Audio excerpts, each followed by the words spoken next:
This is Nick Big Sana to Havens, WestCoastReactive.com.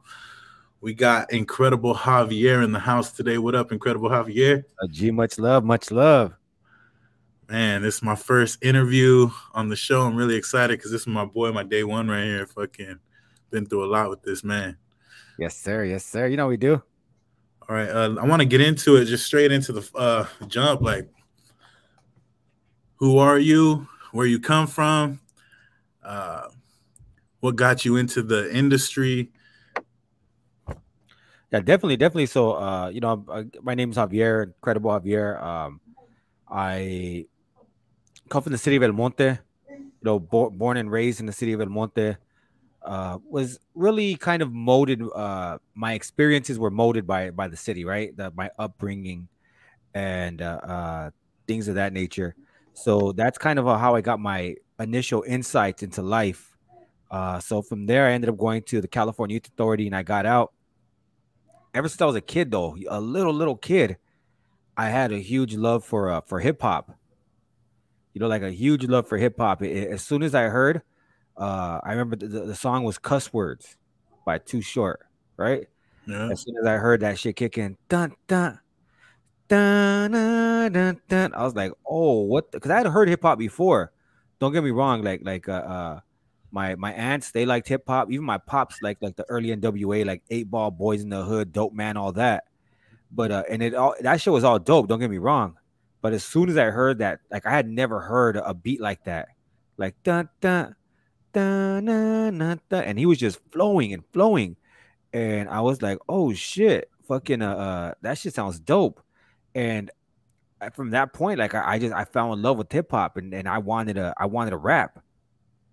So that's how I kind of got involved with the rap portion of it, and I kind of let it go when I was a kid, so I can do like gang banging shit and do all that. But when I got out of YA, I was I wanted to rap. I really wanted to rap. I was writing a gang of songs in YA. When I got out, I got connected with a few people. Big Crime, he showed me how to actually write down lyrics. And then from there, connected with the homegirl Bonnie Dopes or Trustless, homegirl Trustless. She made me like my first 2 beats, and then soon after, we connected. And that's when we started making music together. So that's kind of what got me into it. Is just a love of hip hop, and then from there, things changed a little bit. I still been trying to push a certain message and push my story, like push it out there. But it changed a little bit how I do it nowadays.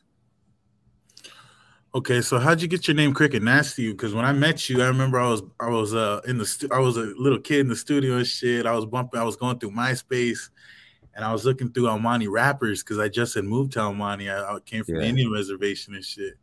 And I was like, okay, I was looking through all these, and there was some whack cats, couple whack cat came across your shit was knocking. I just remember pulled the cat out of his cutlass, you know what I mean? Like it was just like raw, and you had those beats going, and I was like, man, I'm gonna hit him up, and I hit you back, and you responded quick, and I was like, dope.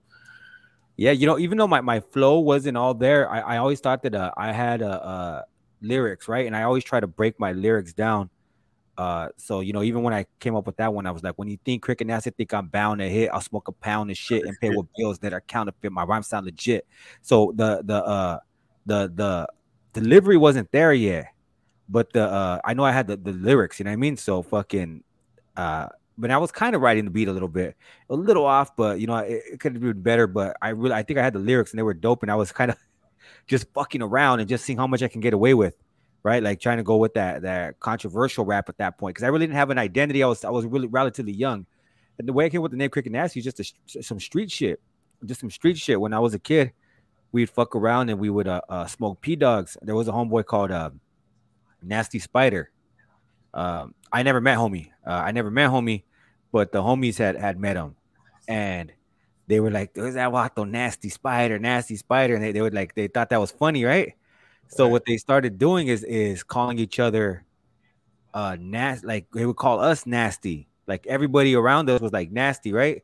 So it's the homie Shadow was like Shadow Nasty. My boy like Toro was like T Nasty, and then me I was Cricket Nasty. So when I ended up going to YA, I wanted to kind of differentiate myself from my father, because he told me like, you're not Little Cricket, you're just Cricket, right? And I wanted to be different. Like, what's the difference between me and my pops, right? So I was like, all right, I'll be Cricket Nasty. So I started introducing myself in YA as Cricket Nasty. What's up? I said Cricket Nasty, Monte Flores. And people knew me as I would write that. I would like strike up all over Nallis, Cricket Nasty, EMF. When I introduce myself, what's up, homie, Cricket Nasty, Monte Flores. And they would just be like, oh shit. So when I came out here, there wasn't another, like, a lot of people weren't really on that like nasty shit like they are today. You know what I mean? Like, they weren't calling themselves something nasty. So I was like Cricket Nasty. That's why even my email address is Cricket Nasty, not Cricket Nasty 1, not Cricket Nasty underscore. It's Cricket Nasty at yahoo.com, because nobody was fucking with it like that. And so I just took that name, Cricket Nasty, and I rode with that for a little bit until I changed my style. Man, I always knew that was unique. I was always a young savage. I loved everything nasty. And I remember when we got together, we were making some nasty ass shit. Yeah. But fucking, yeah, man, that was always unique. You always stood out to me ever since I met the first day I met you, dog. You pulled up in the Cadillac or the Lincoln. Yeah. You were fucking bald head, dog, and you were bumping some old school shit. I was like, man, this cat's cool as fuck, dog. You know what I mean? We went to the studio and we started rocking out. Your whole family was dope, dog. Yeah, I appreciate that. Yeah, I try to do everything G but my own way, you know, like, so I wanted to have things that I always wanted. That's kind of why I was. So it's like, as soon as I got out and I had a little bit of money together, fuck it, I bought myself a Lincoln. Boom, I bought myself a Lincoln. And I would always do shit like that, right? Like, if I'm gonna just get myself something, and not really an image, I fucking image. It's just more for me. Like, I always wanted one. So it's like, hell yeah. And then I would cruise around, and I had a few different Lincolns after that. Right. Hell yeah. So fucking, that's what I'm saying, man. Like, a lot of people don't even know, because your journey went straight up with your YouTube. A lot of people skipped your whole music career, man. You fucking did so much with the music. You know what I mean? Like, Yeah, for sure. Yeah, no, and it's a trip. I'm still like trying to work on it. It's because that I love music. Like, I really do. Like, that's what I love to do. I love to put out music. But there's different ways to tell stories. That's kind of what I learned through YouTube. Is there's different ways to tell stories. So what I started doing is just taking everybody else's stories and putting them together, right? But yeah, I know a lot of people weren't interested in what I had to say lyrically, which was kind of a trip, right? So basically, what I did is I just said, "Fuck it, I'm gonna put out that." But I still work on music. I still work on music. I'm actually thinking about putting another album out right now. I have a few tracks that I have, and I was like, "Damn, that shit sounds dope. That shit sounds dope." So we'll see how that goes, though. So there are a few tracks that I have in the cuts right now. So I'm thinking about putting out an album I was supposed to put out maybe last year, the year before. So we'll see how that goes. Hopefully by summer this year, we'll have those tracks out. I mean, not only lyricism, you're also an amazing producer, bro. Like, fucking your beats, your bass lines, your whole setup from beginning to end. Like, a lot of people don't even know you're the man behind Fuck the Industry, dog. My first EP I ever created. Like, a lot of people don't know that. I don't think anyone really, you know, like, producers don't ever get credit, and I got to give you your credit and your flowers for being one of my favorite producers and rappers in the game that I've came across on my journey so far. I appreciate that, G. Yeah, I try to you know, whenever I make music, I try to do what catches my ear, right? So that's why sometimes it's hit or miss with me, because I could flip a sample like a motherfucker. So I could fuck with those samples. Like, that's like boom. And then even with the regular like fucking beats that from scratch, a lot of the times I hit those too. But it's just about like what we put over them and all that. So that's what I'm working on right now. I'm gonna make all original beats, and with those heavy ass bass lines. I'm bringing that shit back. I don't give a fuck if that shit's not popping right now. I love those shits, right? So I'm gonna bring some of those in, and fucking just, you know, just do my own thing, and fucking like really tell the stories of where I came from and what I've been through, because a lot of my stuff isn't up. I think the only things I have up is just one album right now. Actually, I don't think the rest of my albums are even up on Spotify or anything. So I do think that there's a lot of stories that I can tell, because all of my shit's lost, right? And I think that's another thing that kind of makes it difficult, is all of my previous shit is lost.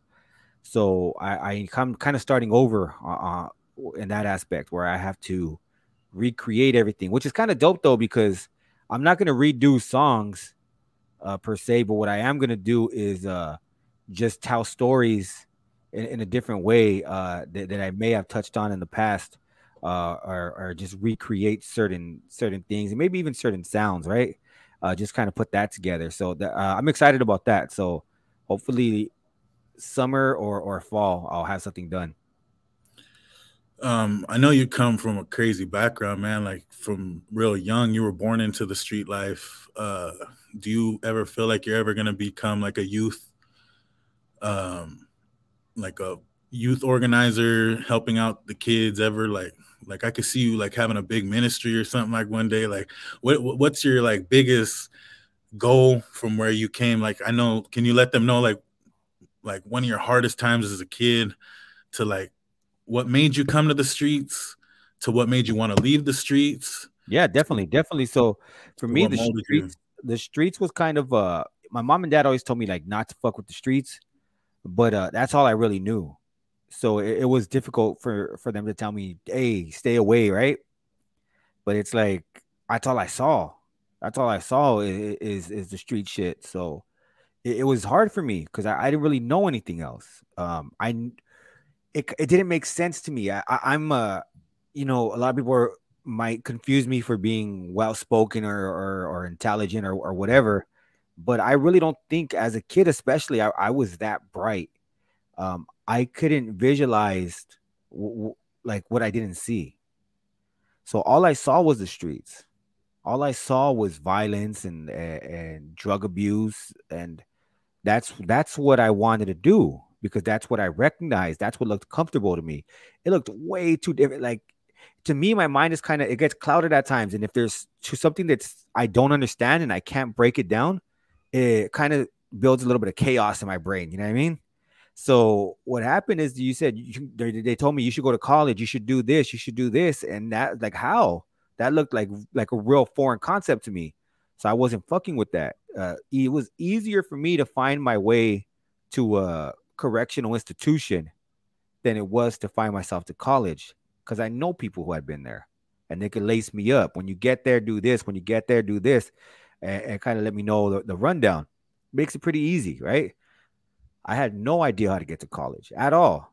Right. So I went the easier route. I went the easier route, and you know, like I said, I seen a lot of violence growing up, whether it's street violence, domestic violence, just you know, even my disciplinary, the way discipline was handled in my childhood was pretty violent. You know what I mean? Like I do something, I'm getting fucked up, and I'm not talking about a little smack in the hand. Like, no, I'm getting whooped. Right. So that was the language that I understood at the time. So, you know, that was the only way I knew how to communicate. And because of that, I ended up in the California Youth Authority. So I'd say that's what drove me to it, is just not understanding that there was a life outside of that. So because of that, I ended up in the Youth Authority. But when I got to the Youth Authority, what changed me was there was a lot that changed me. It was a reading of a book called The Four Agreements when I was in lockup. And I started asking myself questions, right? Like, do I want to be in prison for the rest of my life? Like, is this what I want? Because I wasn't in prison. I wasn't in the Youth Authority, but that's the next step is prison, right? Is this what I want for myself for the rest of my life? And I was thinking about it. Like, am I here because I want to be here, or am I here because I think this is what's expected of me? So I started thinking, and I said, you know what? Nah, I don't want to be in jail. Jail kind of fucking sucks. So after that, I decided, you know, when I get out, I'm gonna stay out. And I didn't know what I wanted, but I knew what I didn't want, and that was the first step there. Then my grandma ended up passing away before I got out of YA. About 2 weeks before I got out, my grandma passed, and that let me know that life is too short, too fragile. Anything could happen at any time.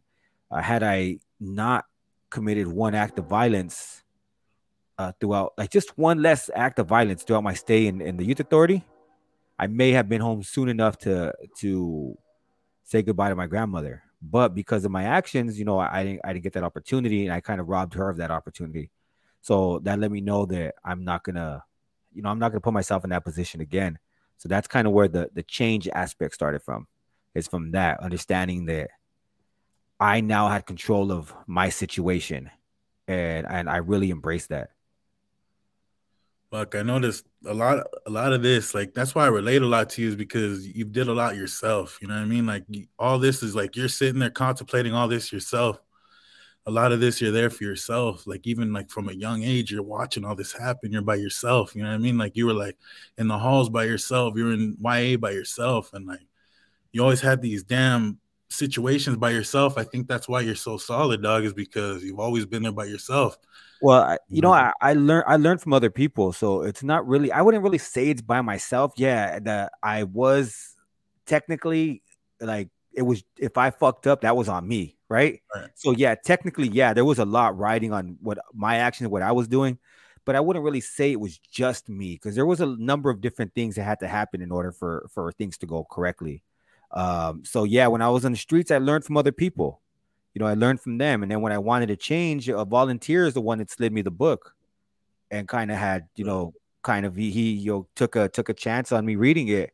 Uh, and then there was homies that respected my call when I was like, hey, I'm gonna lay low, I'm gonna relax.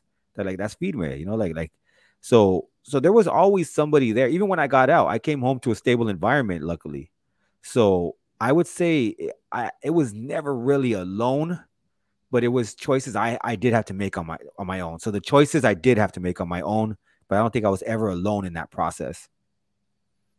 That's crazy. I always felt like you were there, like fucking by yourself. And shit. I remember you saying like you didn't get much visits and all that shit from your Yeah, parents. yeah, but even then, I had homies that were there. Like I was never really like by myself because I had either homies from my neighborhood. We were always pretty deep, or even homies that I met along the way. It's like you build this bond, so you're never really alone. There's always cats that'll jump for you. There's always cats that'll look out for you. There's always cats that'll just sit and chop it up with you, chill with you. So that's why I could never say I was really, really alone. There were times where it felt lonely because there were others who weren't understanding what I was going through, right?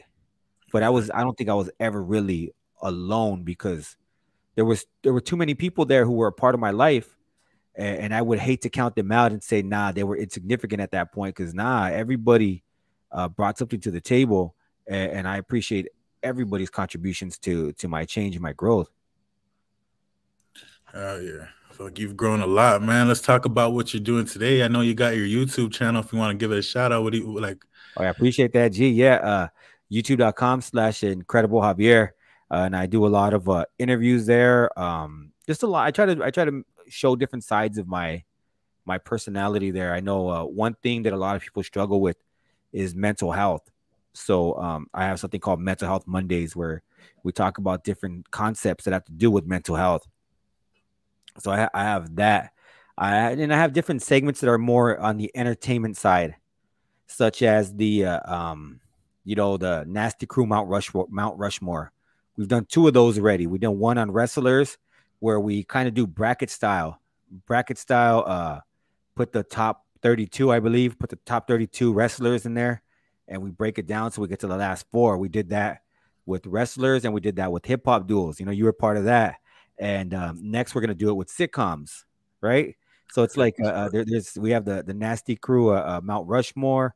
I have live interviews that I do, and we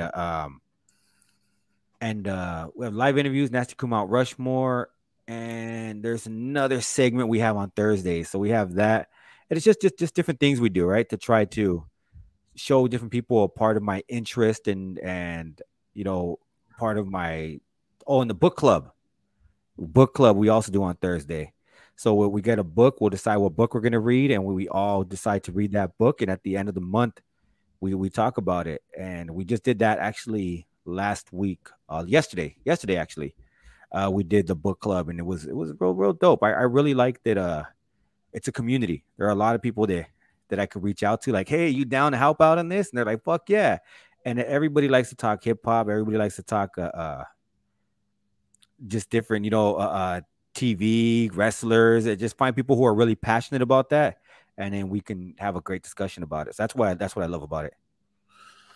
Man, I salute that shit. That's what I'm saying. Like, fuck, you bridge the gaps from like all the neighborhoods in the world, and like on your channel, dog. Like, not everyone could do that. It's so hard to do, especially You know, coming from the streets, a lot of people want to pick sides and, you know, be on the defense all the time, especially as men. And, you know, it's weird. Like you've made people comfortable to come to your channel and express themselves, and even normal people that are just working 9 to 5s coming through talking about their life stories and everything like that. You let them get stuff off their chest, man. That's insane. Like not everyone's doing, like you said, mental health is such an important issue right now.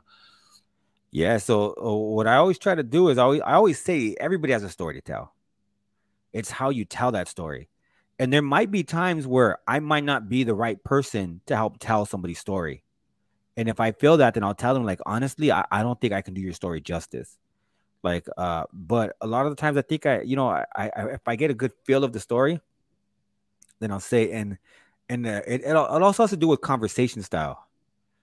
Like if somebody is a little too reserved and isn't ready to talk about it, I'm not gonna fault them for that, but I'm gonna just kind of say I don't think you're ready quite yet to tell your story in a way that's gonna be captivating for the audience, right? And because when we tell stories, especially when you break somebody's stories down, you want to make sure that you get out stuff that's gonna keep people watching and also that's gonna help people learn from other situations. If you can hold back some. I'm not saying you can't hold back anything, but if you hold back too much, it could just be like pulling teeth, and that makes for a difficult conversation. So I try to make it a more fluid conversation where I'm going to talk, and I try to make people as comfortable as possible and let them know this is just a conversation. Like, ignore the camera, like just respond to what I'm saying. Don't worry about anything else. That's why I'm glad I kind of changed the setup for my live interviews. I don't know if you noticed, now I'll be sitting right here and I'll have the person sitting across from me, so they won't see what's going on the screen anymore. Before, they would look at the screen and that could be a little that could throw them off a little bit. They could see the chat flowing. They could see, oh, what the hell's going on here? And that could make it difficult for somebody to pay attention to the interview. It's like I have to multitask. So I do have to constantly move, and I'm doing this because I'm making everything. That's the other thing too with me. I don't have an engineer. I don't have a producer. I don't have a fucking director, any of that shit. I'm the host. I'm the engineer, and I'm the producer, right? Right. So I have to do everything. Rosie, thank goodness, is the camera woman because she could fuck with the camera, but she can't be out here with me doing everything I have to do because she has to, of course, be in the house with Aslan and the kids. Right. So for me, I have to do everything, and I'm glad that going back to hip hop, I'm glad that I was able to learn so much in hip hop because that really helps when it comes to the audio portion. I already had that shit down because we used to mix tracks and make beats and all that, so I knew how to do that. And when it comes to producing something all by yourself, like we know how to do that. When we used to throw shows or go to shows, it's like I remember, I don't know if you remember, for a long time, I had to be the one that was making the show CD. It was either me or Rexter, right? Yep. So we would have to do that. We'd have to get the show CD going, and then we'd have to get it on either the CD back then or the USB or whatever, right? We had to do all that. So we had to really get the show going, and we had to make sure that we knew each other's lyrics and hey, G, you're going to kick on right here for this song and this and that. And after that, we're going to kick in here. And we had to be your hype man. We had to boost each other up. We were your hype man. When you were on stage, we had to hype you up. And then when it was our turn, you had to hype us up. So that's kind of the way we learned how to do it. Like we didn't have the outside resources to help us get a show going. We had to get our own shows going. So when I started doing this YouTube shit, it just came like second nature, where I wasn't too worried about, oh, I can't do this because I need this. It's like, nah, I've done shit like that before. When I had to do my own shows, it was just me right there, just me and a microphone. I know you know what that's like. It's just you, a microphone, and your beats and shit. And you got to tell the fucking DJ, like, hey, let that shit play. Because I don't even trust I got to a point where I had to do everything on my own. I can't trust the DJ to put the right song on. I can't trust the DJ to care about my set the way I care about it. So it's like, I'm going to give you one long ass track, let me do my shit. Just press play and I'll get that shit going. So I press play, boom, let that shit go. And then fucking talk real quick before the next track comes on, tell them a little bit about it. Boom, that shit kicks in. I start busting my lyrics. The hook's already on there. Got that shit going. And that was back then where we couldn't bust over tracks that had our lyrics on them. They could have the hooks on them, but if you were busting on some shit that had your lyrics on there, fools would be like, man, fools are gonna walk out on you. Yeah, get the fuck out of here, right? Like they don't want to hear that shit. I still hear shit about that. Yeah. Oh, you do that sometimes? Well, I mean, like if like let's say Dill or someone's busy and I fucking needed a dick, like back in the day, like I needed something done and I couldn't get it done, I'd rap over the damn lyrics, you know what I mean? Like, especially when I'm by myself, I don't think people really could notice because they're all faded and shit. Yeah. I just know it was back then, like that was for us, we were just like, nah, fuck that, right? So for me, because of that pressure and all that, when it comes to me doing a show, it's nothing to me. Like yeah, I can do that. Like all I need to do now is put the camera on and keep a conversation flowing. I don't have to remember anything.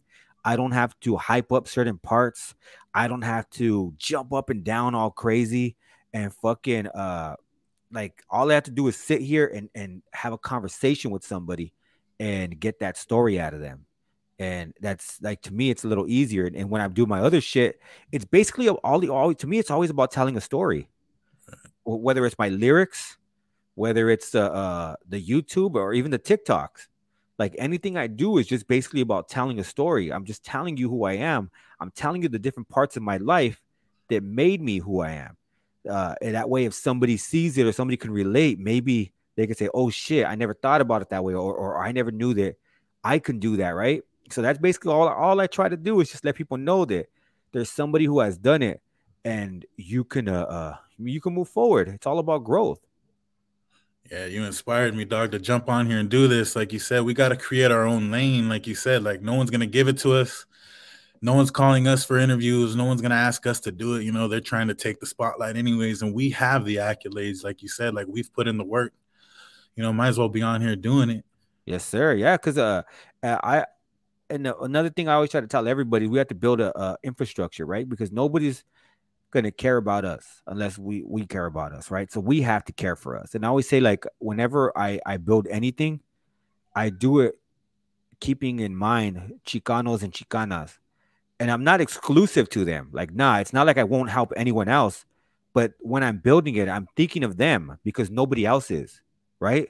Nobody else is thinking of Chicanos and Chicanas. So that's why I feel like we have to do that. If somebody else needs help, sure. I'm not gonna say, nah, Chale, you're not Chicano, you're not. No, I'm gonna help them too. I'm gonna help them. So I'm not exclusively just helping us, but when I'm building it with us in mind because I know nobody else is. Nobody else wonders if what we need or how can we do it? What can we do next? So I have to take that initiative, you know, and I have to tell everybody around me, dog, let's all do it because it'll be easier if all of us got something going, right? And if one thing doesn't pop but something else pops with the homie, then I'll be like, feed me. Like I can use that person as a resource to help build the next man up or the next one or another woman up, right? I can help build people up by building other people up and then having them help me build up. So it's like if we can all get together and just keep building and building, when you have these other kids come up and they need help, then they're going to see it be a lot easier. The road's a lot easier because they're not going to have to deal with the shit that we had to deal with for the last. How long we been doing this shit? 13, 15 fucking years, probably even longer. Yeah, West Coast Reactive's over 12 years old, 13 years old, dog. So next year it'll be 20 years that I've been out. I would say so about 17, 18 years. We've been doing this. And if they say it takes 10 years to become a master or something. Yes. So fucking for me, that's what I always think is we got to help each other out, and whatever somebody has to bring to the table, we have to hear them out or hear her out and just fucking help them and help them build that shit up, and hopefully they'll help us out. If they don't, we can't, that shouldn't deter us from helping others out. We'll just know like, fuck that person, right? We can't trust them, but that's not going to stop us from helping build other people up. Like, oh, everybody did me dirty. I fucked. I'm not going to help nobody. I never think like that. Cause I'm like, you know what? Why am I going to why am I going to stop helping people just because one person did fucked it up? Like, nah, I'm not gonna do that. I'm gonna keep going, and I've done it multiple times. Like, I'm not trying to pat myself on the back, but I've tried to help out as many people as possible. And even when things weren't ideal and things didn't turn out the way I wanted it to, that didn't stop me from helping out the next man. Man, so how do you this? I mean, look at all the good you've done. It just came back to you tenfold, dog. Look at like I swear, like I believe in that. Like you do good for somebody, good's gonna happen to you. You know, like you've done so much good for people, like fucking even helping me through my like I was going through that damn crisis back in the day. Dog. Like I didn't know what the fuck was happening. Like everything was just going through shit, and like you were there. You know what I mean? Like a lot of people weren't there that I thought would be there. You know what I mean? Like that's what I'm talking about. Like that's Yeah, well, important to have that character. Like, what do you think these kids are lacking these days, where it's just so much hate going on? experience. That's really it. Experience. You have young kids who don't know much, and it, like they haven't really experienced life. That's all I really think it is. It's just a lack of experience. And I think as they get older and they understand that things will change, because you'll see somebody who's different at 40 than they were at 20. That's always gonna happen. You hardly see a turn the fuck up 40-year-old. If you do, it's like, dog, like you're fucking up, right? So it's like as you get older, you'll start seeing people mature and grow up. So I just think it's every generation is gonna come on and be inexperienced. And I knew kids when I was young getting tattooed, trust no man, trust no bitch, trust no one on their neck, like just like, and it's you have to wonder, like, man, is that gonna how's that gonna look when you're a little older? Now they're married. Yeah, so Yeah. it's all about just maturity. I think that's what it is. So it's just a lack of maturity, and that's pretty common in children and young adults. So I don't put too much blame on them for not being mature enough, because that's life. All right. So what do you got going on right now, man? What you working on? I got right now. I have the Traviesos animated short series that I'm doing. Big Nick, you're part of that shit. I have a lot of people on board with that. Uh, I have the first 2 episodes done. The third one will be finished by Sunday. I have so we have that going on. It's gonna premiere next week, actually a week from today. You'll see that on there, and the animation to me isn't spectacular, I would say, but the storyline's there, and there's room for improvement. The thing I love is room for improvement, because if there's room for improvement, there's room to learn. Oh, we're gonna do that shit, right? Like we're gonna Right. figure it out. We're gonna figure it out, and little by little, we're gonna build on that. So I can only imagine how the next season is gonna be once I'm done with the whole season, and I see, okay, what did I do wrong? What could I have done? And fix that. Boom, then the next season will go on. And so what I'm trying to do with it is not really, it's more for entertainment purposes. There will be stories along the lines that will teach, you'll be educational, but the main part of this is a creative expression, and to tell a story, and just focus on character development, and just focus on a storyline, and just see how it plays out and see what we can do. And I wanted to do it this way, where I have 3 episodes done before it premieres, because I can start working on it, and see what people think about certain characters. And even if there's a character that doesn't work, or there's a character that would be a surprise, and or if there's a reason for it, then we could say, oh shit, let's kill this guy off, or let's do this, or let's bring this fool up, or everybody's connecting with this guy, like fuck it, let's give him more of a more prominent role. And we Right. could even change around who's the lead character and who's not, right? So right now we have the main character is Boy, Boy from Barrio Madness in the story. That's the main character. But who's to say that in 2-3 years down the line he'll still be the main character, right? So we'll see how that works and how people connect with it, and what they think. So I really enjoy doing that. I think it's gonna be dope, and I like that a lot of people are on board with it. I have a lot of different voices, people who are like, oh shit, throw me on, Jog, throw me on. And it's dope as fuck. So I'm looking forward to that. So that's the main thing we have going right now, is that. And that's what I'm gonna be focusing on for the next couple of months. I know you were working on a book. Are you still going to be putting that out anytime soon? I'm not too sure about that one. I love the beginning. I love it until there's just a certain. I feel like it's missing something, and I don't know what it is. And I have 20 chapters. I have 20 chapters, and I think the majority of it is really good. I just don't know what it's missing. I don't want to put it out until I'm 100% satisfied with it. Do you think it would be better to mix it into Traviesos? Nah, I don't, because I want Traviesos to be I want it to Just fictional? be fictional. Yeah. I don't want to take my story. And that's another thing I wanted to do, is make sure that with Traviesos, I'm not too attached to certain characters, because I don't want those characters to be like, the storyline needs to progress a certain way, and me say, no, they wouldn't do that. No, they wouldn't do that, right? Be too protective of, because that's why I changed the main character, because the main character was another character before, and I became too protective with the story, with his storyline, and I wanted him to be this super writer, super gangster, and this and that. But I was like, nah, man, like that's not gonna be interesting if this guy's like fucking the untouchable, incredible Hulk kind of character. You know what I mean? Like I had to make it different.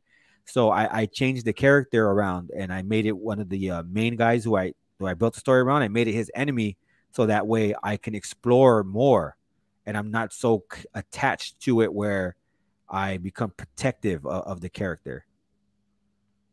I'm super fucking excited about this cartoon, dog. I don't know. I'm like, this shit's gonna be the biggest thing coming. You guys, Traviesos is coming April 1st.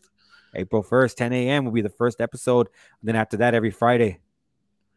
Man, so what inspired the whole Traviesos for you, man? That's fucking huge. You went from MC, beatmaker, YouTuber. You were on reality TV with Khloe Kardashian. You've done so many blocks and steps, music videos, family. You have 5 kids, a wife. I mean, your journey has been so huge. What brought you to this, man? You're branching out. You're gonna be on HBO Cartoon Network one day. Well, fucking for me, it was just like thinking what I need to do to be different and be creative. I just want to be creative. If you notice, the common theme behind everything is creativity. So that's all I'm trying to do, is just be creative and express my artistic vision. I'm not trying to really do anything else out of the ordinary. Now, if I were to fucking become like a darts champion, I think that would be kind of trippy along the way. How'd you get into that, right? Like, how'd you get into darts and shit? You're an But if I archer. were huh? Yeah. But if or a hunter or some shit like that, right? But if I were engraving guns and darts, that I could see that, right? Because I want to. It's more about artistic expression. So with Traviesos, I wanted to write a book and about it, and that's what I said. I've been working on the storyline for a long ass time, so that's why a lot of the characters are there, and a lot of the gangs and all that are there, because they're fictional gangs that I've been working on for a long ass time. So I thought about doing that, and then from there I said, I'm actually making a comic book. But I said, do people really? How can I put out comics? Because I was thinking about putting out Instagram comics. That's what I was gonna first go with, Instagram comics, where it's like up to 10 shots per frame, right? So it'll be 10 pages is what I was thinking about doing. So that's what I was originally going to do, but people were like, nah, make it an actual book where we can read it. That's what we want to see, and this and that.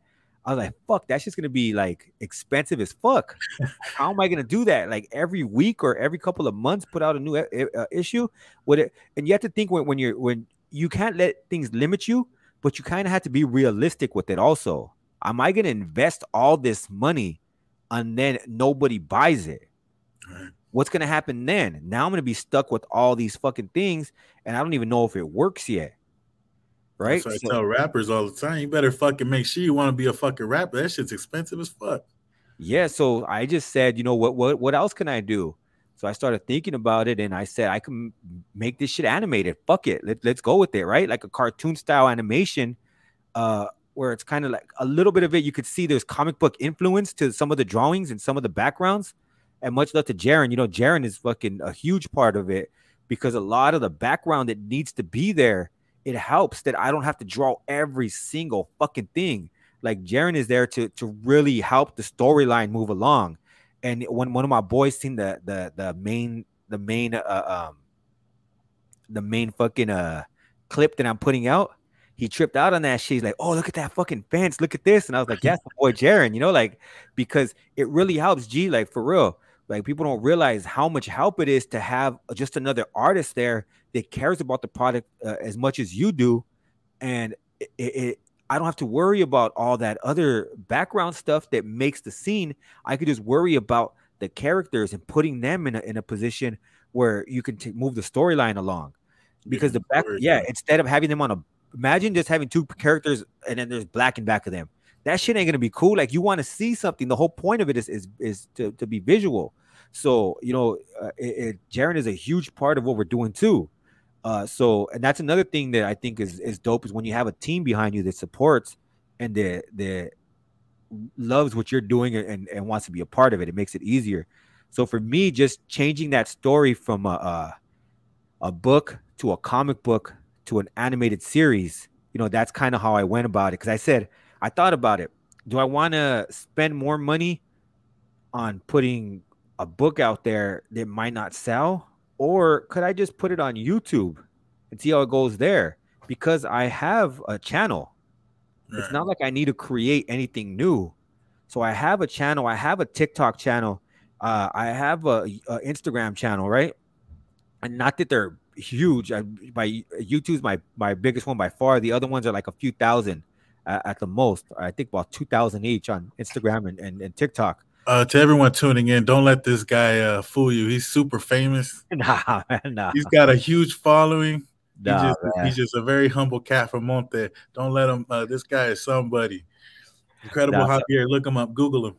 So I was just thinking, like, I have like a built-in platform to release it, right? Why go out of my element? I know how to record vocals. I can draw okay. And so why not put that together and make something? And like I said earlier, going back to my past experience, I know how to record vocals. I have the software to do it. So I said, fuck it. Why not just go for it? And that's when I said, fuck it, let's do it. That'll probably be the easiest way to do it. When I was gonna do the what you call it, the comic on Instagram, I was thinking maybe I could put my vocals on there in each one and have it like that. But that's when I kind of said, like, if I'm going to do all that, I might as well just look into getting fucking like actual animation. And then that's when I seen that the iPad has certain things it can do to make it easier. And then there's certain softwares on the computer that can move it all along. And I was like, we can do this. You know, we can do this. It might not be 100% of what it's going to be in the future, but I think it's going to be enough to tell a dope story. And it's going to be enough to really put us in a position to succeed. And I'm really looking forward to it, for real. You guys, this is an amazing project he's working on right now. It's called Traviesos. It's like a gangster South Park. This shit, it's about kids in YA, or like a kid that ends up going to YA. It's coming out April 1st. I can't wait till it tunes, man. We're working really hard on it. He's working really hard on it, and I'm helping him out with it. He's hiring young 14-year-old artists to help him with it. Like he said, he's putting kids to work. You know, idle's hand is the devil's workshop. I always believe that you got to stay busy to stay active, you know, like to stay away from bullshit. Yeah. Putting these kids to work, man. This kid's excited about it. He's always says, just Cricket need anything, let me know. Just, I tell him, email him. They've been emailing back and forth. And the good thing about that too is just when I want Jaren to know when he does it, is just to add this to his resume, right? Radby, add that to his resume. What have you done? And then he could just say that he's fucking, you know, he was an illustrator in an animated series. He could show them the animated series, and hopefully by the time he's 18, it'll look a lot better than it does today. And people could be like, oh shit, you worked on that? Like, yeah, fuck yeah. And that may hopefully open the doors, because you have to, and that's one thing that I never knew is when we do something, we build up a resume, and we kind of have to share that resume with everybody and let them know our value, because nobody's going to know your value until you tell them. That's something that I've struggled with a lot. I have done a lot of things in my life. I just hate to be like, I'm not one to brag or all that. But at the same time, we do have to tell people and show them our value, because if they're not gonna care, you know, like, who are you? Like, you have to tell them, well, this is who I am, this is what I've done, this is what I bring to the table. If you want to work with me, cool. If you don't, believe me, I will find a way. So Right. it's up to you. Do you want to be part of this journey? If not, cool. I ain't tripping. Like fucking, I'm gonna keep moving forward. It's no big deal to me. So what would be your best advice to a person that's coming up, that's lost in life, that is trying to find a way? I would say, if you're lost in life, you have to ask yourself questions, right? And you have to see the world for understand. I think the first step is understanding that the world is larger than your block or your city, your neighborhood. That's the first thing. Is not that you can't love your neighborhood. You could still have love for your neighborhood, but understand that there's things going on somewhere else. And I once told a young homie, he was really into chicks, right? He really likes like girls and shit. And I told him, right now, you're getting chicks in Monte. And that's cool. You guys are young, whatever. You Monte, San Gabriel, Azusa, whatever, right? That's cool. It's local, right? I said, but why not catch a flight and go to France and, visit one of your chicks out there in France, or catch a flight, visit one of your girls in Japan? I said, it's really possible, G. It's not like that's impossible. You don't need to be a super fucking baller to jump on a plane and go visit, go visit somebody like that, right? You can do it for relatively cheap and have a good time. I said, but it's where you position yourself in life. If you're going to prison, I guarantee you can't go to France while you're in prison, right? Maybe when you get out, you can learn your lesson and find your way out there. But for the time being, while you're stuck in there, you're not going anywhere. You're going fucking from your cell to the yard and maybe fucking wherever else they send you, right? You're not going to fucking France. So I just want kids to know to dream bigger and look outside. Look outside of where you are and understand that you are enough. That you can definitely do something. But it's up to the individual to make that decision. But we need them. That's what I would say. The youngsters out there, we need you guys. We need you guys to help move this shit forward and to help the next. Maybe you guys come up and be the voice for us, because we can only go so far. And I really want to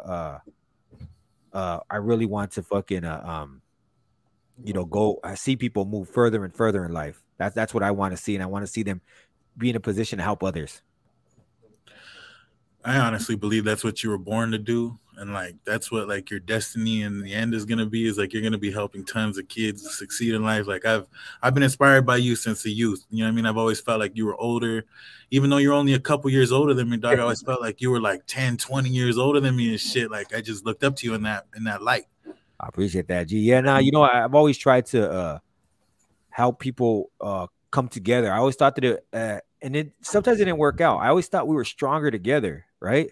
When we started a group, I said there was a lot of us, and I said we can do something major if we really put our minds to it and each push each other. Unfortunately, sometimes egos get in the way, especially when you're that young. I think we were too young. I was about 20, 22, 23 at the time. Yeah, I think you were probably the youngest at like 17. 18. You had James, who was like 9. What was he, like 20, 19? Rexter, who was like a year younger than me. Chunks, who was like 2 years older than me. So we were all young kids, right? Like early 20s, late teens, early 20s. And we all had egos. So I think that kind of fucked it up. If we all just toned that shit down and worked on our craft and try to build each other up, I think we could have went a lot further, a lot faster. But hey, it's cool. You live and you learn. We know now. So you believe ego is a big downfall for people? Yes, I do. I think you should have confidence without the ego. So if you have confidence without that ego, then you're good. You're good. You could be confident in yourself. Like one thing I always say is you can like one thing that I always say is you can say that there's only one of you and that you're unique, right? Because I could always say, like, if I do something, nobody's gonna do it like me, because I'm unique in that perspective. But so is everyone else. So I don't need to say I'm gonna be the best. I don't need to say I'm gonna be the greatest at something. All I need to say is nobody's gonna do it how I do it. And that goes for everybody else too. If we all believe like that, then there's no need to be the best, or there's no need to compete with anyone. We compete with ourselves, and we try to outdo ourselves. That's the best way to go, G. Yes, All right. sir. So what do you got going on for the next? So after the cartoon, what's your next move? Shit, we'll see where that goes. Like if that becomes a success, then we will continue with that. Maybe branch off, make a movie, or see what we can do with that. Definitely want to work on another album. So I got a few tracks so far, making beats, got that going, and we'll see. We'll see where it takes us. Right now I'm gonna focus on the cartoon, and then when on my free time I'll be working on the album, and we'll see how it goes. You have any big interviews coming up? I have an interview next week with the tattoo artist. That should be pretty good. Female tattoo artist. She seen her on TikTok. She was getting down, and her sister makes has a lot more followers. But I said she needs shine too, right? So I said let's put the spotlight on her. So I asked her to jump on, and she said yeah, she's down. So we're gonna have her jump on next week, and then from there I have another Mount Rushmore book club, and then an interview with Vicious One from Monte. That should be in mid-April. So I'm booked until about the end of April. Hell yeah. So I know we got an interview tonight. I don't want to hold you up. I'll bring you back on here. I just wanted you to be my first interview, dog, and fucking let you know that I salute you and give you flowers 110%. I'll always be here for you. Anything you need, you can call on me. I got your back. Yes, sir. You are incredible. Yeah, you're the champ. And fucking, you want to drop a plug down real quick? Yeah, appreciate that, G. So, if you guys want to reach out to me on Instagram, it's going to be at Incredible Javier, at YouTube, Incredible Javier, TikTok, Incredible Javi without the R. So it's Incredible Javie. TikTok doesn't allow more characters, so I couldn't put the R, but it's basically Incredible Javier without the R. And yeah, those are the main platforms I'm on, or in Facebook at Incredible Javier. All right, you guys, this is Big Science West Coast Reactive. You could go right up here to my scan this, take a picture. You go to our website, you can find all of our information there. Check out the NFTs and everything we got going. Like you said, we got our 14-year-old artists on deck ready to work for anybody, any company. We got web designers, everything like that. This is Incredible Javier. He created the YA Babies, the Nasty Crew. Go subscribe to his YouTube. Show love to him. He's doing it big. Appreciate that, G. My dog. Peace out, you guys. Peace.